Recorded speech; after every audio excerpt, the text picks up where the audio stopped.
Oui, en fait, encore une fois, bonjour à tout le monde. Et encore une fois, je me trouve actuellement dans cette conférence, dans la 9e édition de cette conférence des États partis à la Convention, partie de la Convention des Nations Unies, qui est bien sûr spécialisée dans la lutte contre la corruption. Toujours les sessions et les séances se poursuivent pendant presque 5 jours qui sont le temps de cette 9e édition. Il y avait bien sûr des thèmes très importants en ce qui concerne la numérisation, en ce qui concerne comment lutter efficacement sur les terrains, la lutte, comment nous essayons à avoir plus d'efficacité pour lutter contre la corruption sur les terrains à travers de différents moyens, notamment dans de telles conditions imposées par le Covid-19, bien sûr. Et toujours, il y avait des thèmes très essentiels, comme par exemple la lutte contre la corruption dans le domaine du sport, le rôle des sociétés civiles dans la participation à cette lutte, à ce combat acharné contre la corruption.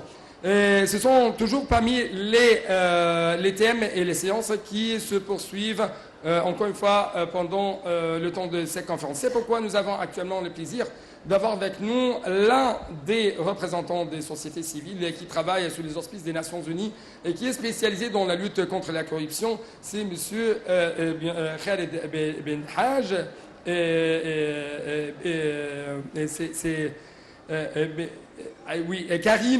Karim Belhaj Issa. C'est l'un des représentants de l'UNICAC. Bien sûr, c'est une organisation civile qui travaille dans le domaine de la protection, dans le domaine de la défense des combattants qui se sont engagés dans la lutte contre la corruption. Monsieur Karim, vous êtes le bienvenu sur NATV International. Merci pour l'invitation et bienvenue qui me suivent sur la chaîne française de Nile TV. Oui, merci beaucoup pour votre présence et pour que vous avez à propos de ces conférences, à propos de la participation, à propos de l'organisation de cette édition.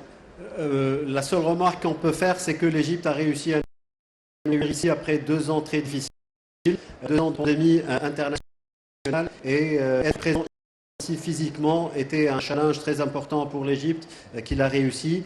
Aussi, il faut noter que plus de 2000 participants actuellement sont en train de participer activement, mais à distance, à travers des technologies, les nouvelles technologies. Et ils sont autant présents que nous ici dans les salles et les événements parallèles de cette conférence. Oui. Donc, vous venez de nous donner une remarque très importante, c'est la capacité dont dispose l'Égypte d'organiser de telles conférences avec de telles énormes participations qui passent presque 2200 participants.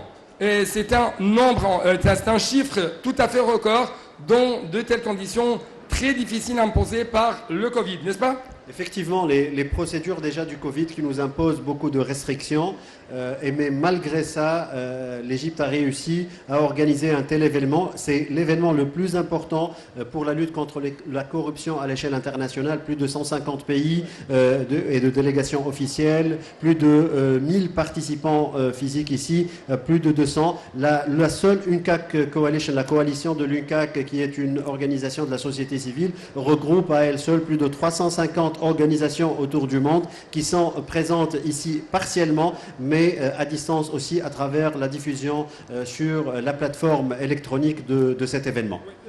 Vous êtes tunisien et vous représentez aujourd'hui l'une de ces organisations civiles, non gouvernementales, mais qui travaille sous les auspices des Nations Unies. Oui, l'UNICAC, qu'est-ce que vous faites aujourd'hui?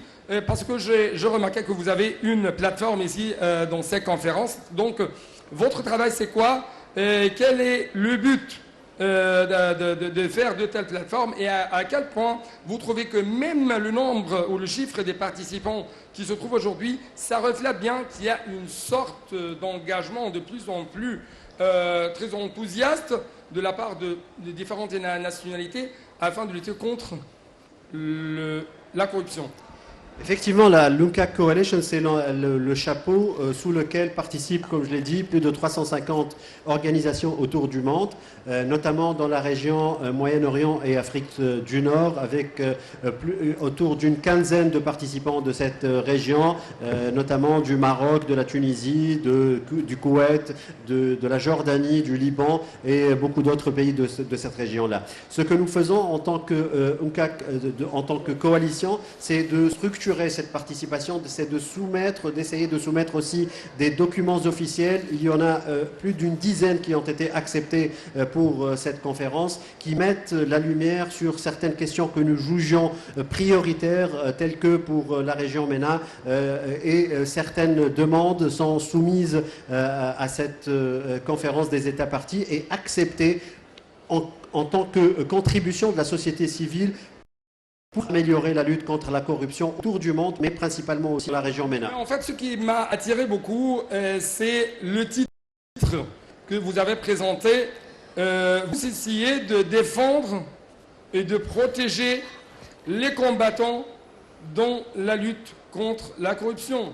Effectivement, notre rôle aussi, c'est de protéger tous ceux qui luttent contre la corruption, organisations, individus, et pour cela nous sommes ouverts à la participation de tous pour les protéger, pour leur fournir les outils aussi de protection et pour faire valoir leur voix autour du monde dans des canaux officiels, notamment le canal de communication avec le Bureau des Nations Unies en charge de la lutte contre la drogue et le crime, l'UNODC. Et avec nous encadrons toutes sortes de participations, mais nous fournissons aussi des outils qui contribuent à la protection et on a besoin aujourd'hui de protéger ces gens-là qui sont les lanceurs d'alerte principalement, mais aussi tous ceux qui luttent contre la corruption. Voilà, justement dans cet esprit de lutte contre la corruption, Hani, je te remercie. À propos de cette initiative, Hani, je ne sais pas si tu me reçois. Les avoirs volés au niveau de l'Afrique. Et une autre question, c'est la question à propos de comment lutter contre la corruption dans le domaine du sport. Effectivement, la question du recouvrement des avoirs volés est une question très épineuse qui, jusque-là, malheureusement, n'a pas eu beaucoup d'impact sur les pays qui sont demandeurs de cette initiative. Aujourd'hui, en Égypte, à Sharm el-Sheikh, on réouvre la discussion, le débat autour de cette question-là, comment recouvrer les avoirs volés, mais aussi et principalement, il y a eu hier, par exemple, toute une journée dédiée à cette initiative pour trouver des moyens efficaces pour redonner espoir au peuple dont l'argent, dont les biens ont été volés ou confisqués, pour les réintégrer dans les circuits économiques, notamment le circuit du développement social et économique. Alors avec cet intérêt important, une déclaration solennelle qui a été faite nous arrivons par donc le président du Comité olympique international et par le je pense président que de la Hani ne m'entend pas. internationale de football pour faire tout ce qui est dans leur pouvoir pour lutter contre la corruption qui commence à gangréner quelque part le domaine du sport aussi. Voilà, avec justement ces grands efforts, que ce soit sur le plan officiel ou sur le plan justement des organisations non gouvernementales ou gouvernementales. Donc, tous, on est pour la protection de nos sociétés contre la corruption. L'Égypte est au cœur de ce dispositif mondial tel qu'il a été dit par les Nations Unies, justement pour trouver des solutions pour le futur dans la lutte contre la corruption dans les différents domaines. Merci à Hani Farag, notre correspondant qui nous a fait plaisir avec cette